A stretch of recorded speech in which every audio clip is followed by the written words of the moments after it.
à tous, j'espère que vous allez bien. Alors voilà, j'ai jamais caché le fait que j'aime beaucoup l'aspect historique dans la Bible. C'est quelque chose qui m'affectionne particulièrement. Et cette semaine d'ailleurs, alors que j'étais en train de méditer, de penser à diverses choses, j'étais en train de repenser justement aux Israélites lorsqu'ils vivaient en Égypte. Alors, j'ai commencé à penser à eux à partir du moment où ils ont commencé à être traités comme des esclaves, jusqu'à leur arrivée en terre promise.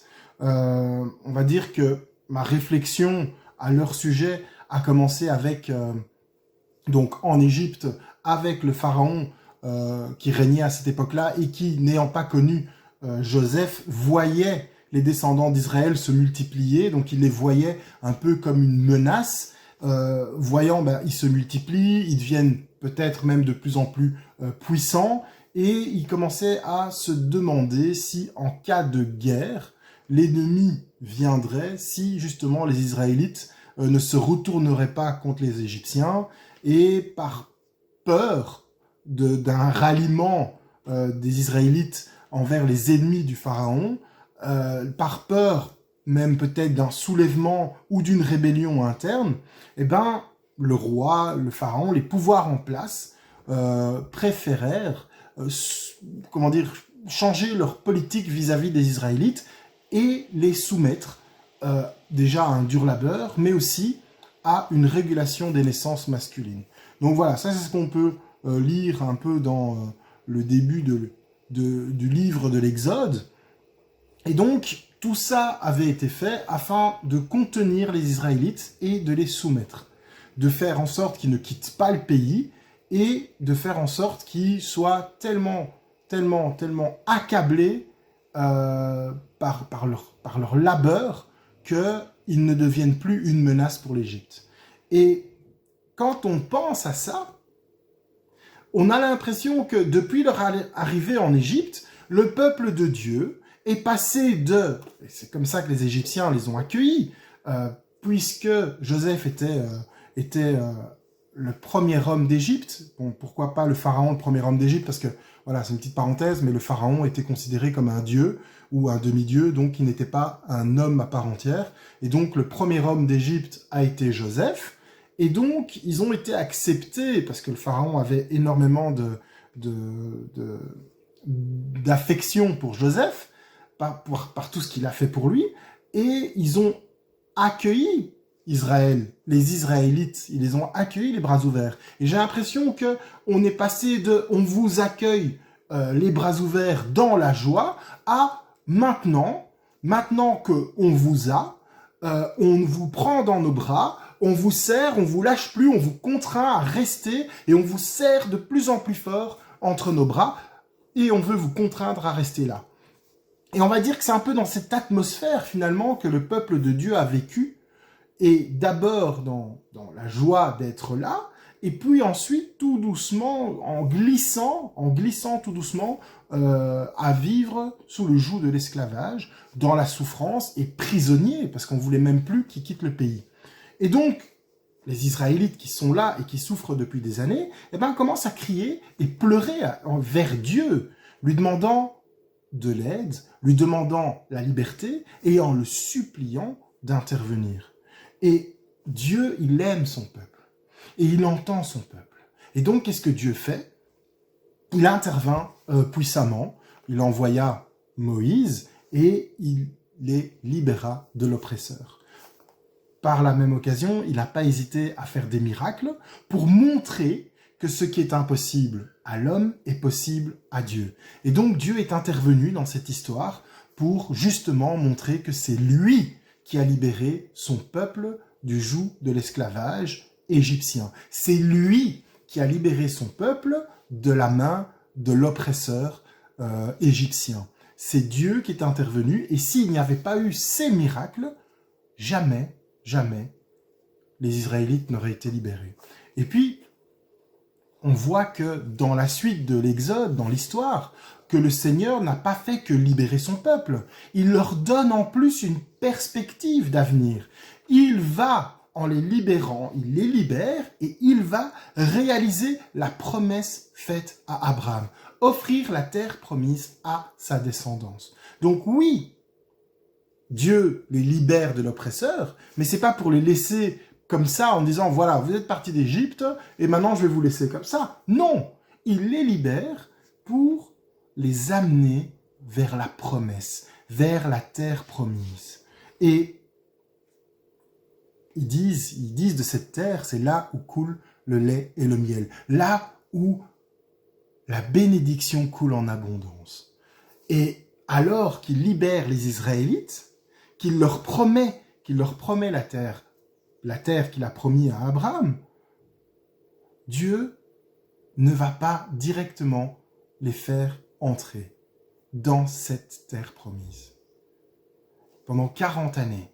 Et j'ai presque envie de dire, 40 ans, c'est presque une moitié de vie d'homme. Pendant 40 années, le peuple de Dieu va marcher dans le désert. Pas parce qu'ils sont perdus, pas parce qu'ils savent pas où il faut aller, parce que, voilà, où est la terre promise, on sait pas très bien. Non. Parce que pendant ce temps-là, le Seigneur va se révéler à eux. Il va les transformer. Il va les enseigner. Il va les sanctifier. Petit à petit. Il va avancer avec eux. Et s'il le fait, c'est parce que au départ d'Égypte, il y a quelques soucis. Juste une petite parenthèse.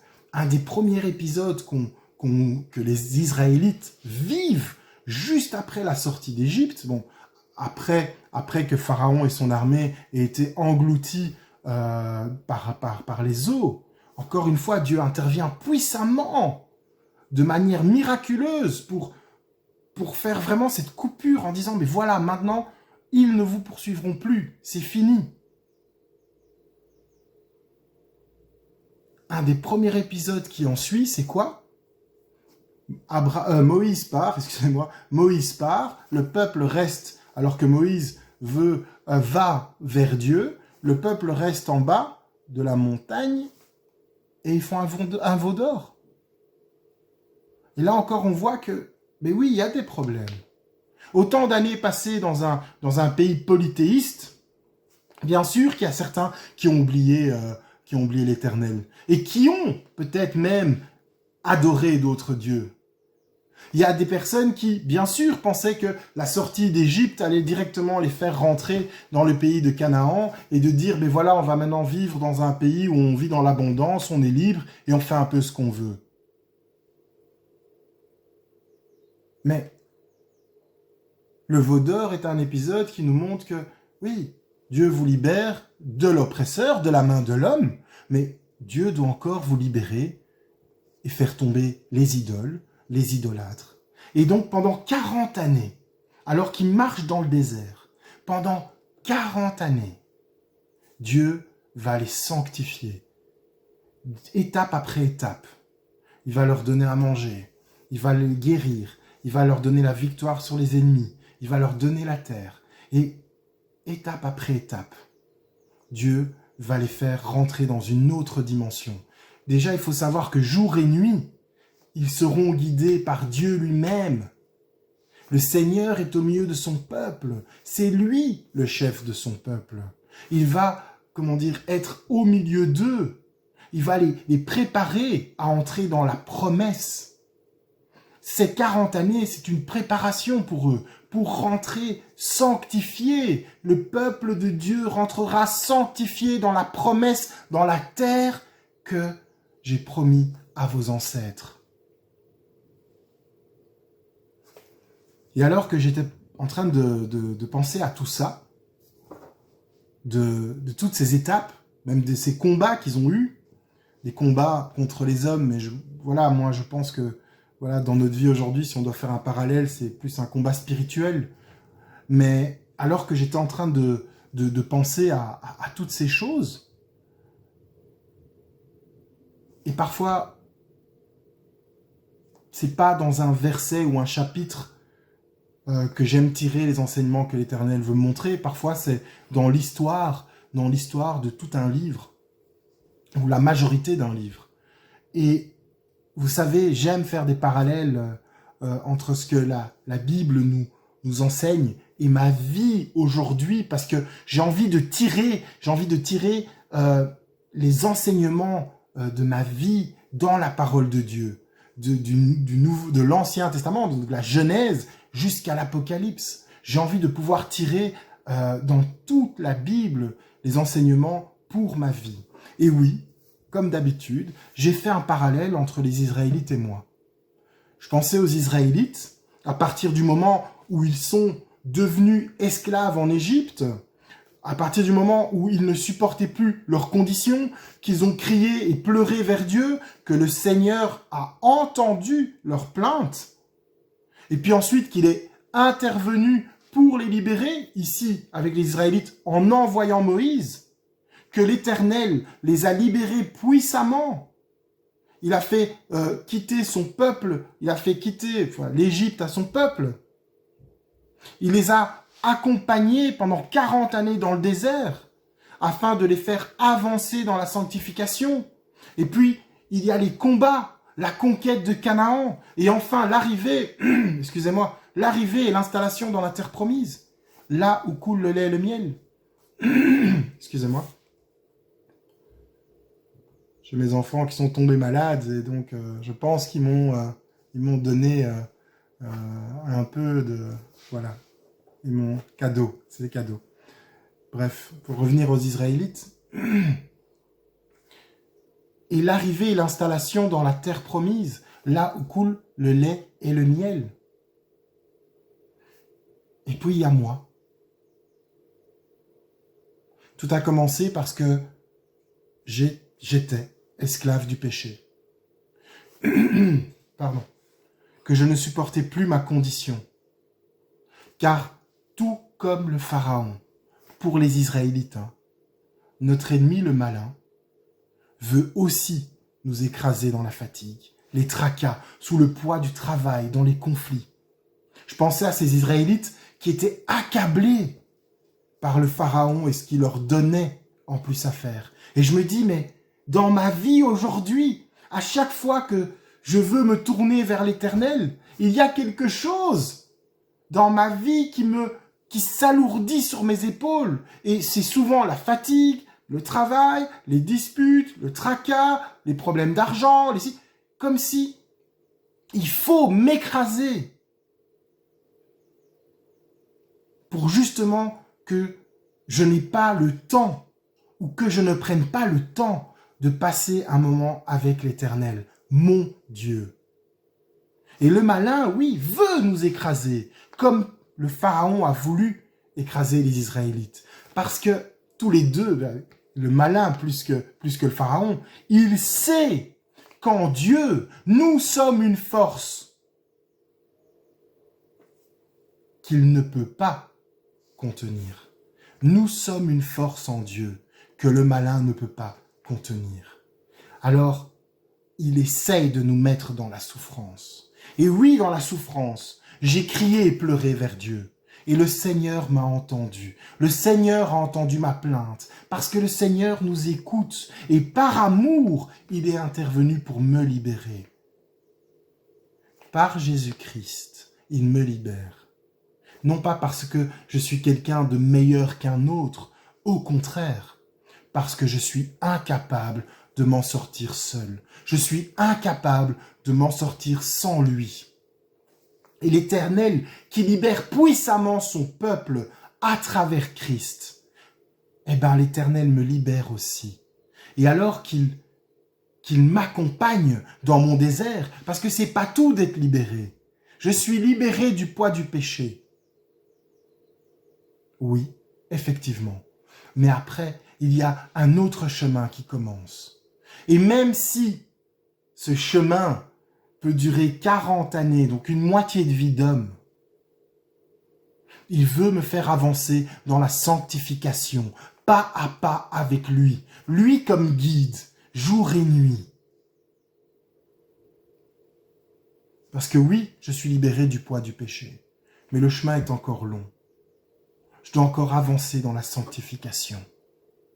Et puis, il y a les combats dans ma vie, ma propre conquête de Canaan, une guerre contre ma nature pécheresse, ma propre nature à moi. Ce n'est pas contre les hommes que je me bats, mais c'est un combat spirituel. Et ce, afin de me faire entrer dans la promesse et de faire de moi un nouvel homme en Christ. Parce que oui, le poids du péché a été enlevé. Je n'ai plus ce poids sur mes épaules, parce que Christ a payé pour le prendre. Et alors que je me mets en chemin, comme les Israélites, Dieu m'a sorti du péché miraculeusement. Et alors que je me mets en chemin vers la promesse qu'il a faite pour moi, mais pour vous aussi, il me fait avancer de combat en combat contre ma propre nature pécheresse. Non pas contre les hommes.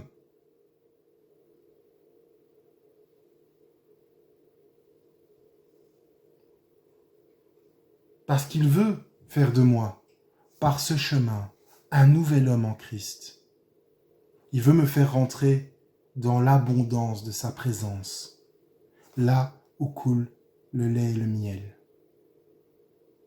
Et franchement, j'aurais pu beaucoup plus entrer dans les détails, parce que chaque étape de ce récit, de l'esclavage jusqu'à la terre promise, et par les combats par lesquels ils sont passés, etc., etc., j'aurais pu vraiment rentrer dans le, comment dire, être un peu plus détaillé, mais c'était pas le but aujourd'hui. Si vous voulez, voilà, vous pouvez lire dans Exode, l'histoire des Israélites qui est vraiment riche et intéressante. On peut vraiment faire un parallèle entre ce que nous vivons justement depuis notre libération jusqu'à notre promesse, et vraiment faire ce parallèle entre ce récit dans la Bible et ce récit de notre vie personnelle, de ce combat spirituel que nous vivons et que nous menons grâce à Christ, par Dieu. Mais ce que je voulais juste partager avec vous, et voilà, si vous devez retenir quelque chose de cet enseignement ou de ce partage, c'est que notre combat est spirituel, que sans Christ, nous ne pouvons pas avoir la victoire, et que notre seul combat, il est contre notre ancienne nature pécheresse. C'est comme si on avait notre ancienne nature pécheresse qui combattait contre notre nouvelle identité en Christ. Parce que